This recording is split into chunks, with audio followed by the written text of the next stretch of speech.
చంద్రబాబు నివాసానికి చేరుకున్న జనసేన అధినేత పవన్ కళ్యాణ్ రెండో విడత అభ్యర్థుల జాబితా, ఉమ్మడి మేనిఫెస్టో, బీజేపీతో పొత్తుల వ్యవహారంపై చర్చ. పురంధరేశ్వరి ఢిల్లీ వెళ్లడంతో పొత్తులపై స్పష్టత వస్తుందని భావిస్తున్న ఇరు పార్టీల అధినేతలు. అదిగో బ్లాక్ స్కార్పియోలు.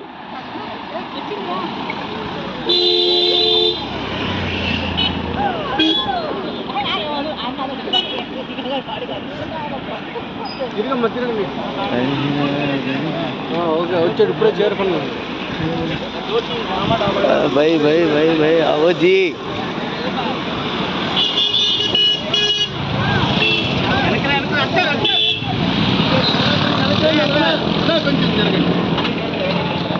अरे సాయం వెనక్కి రానా?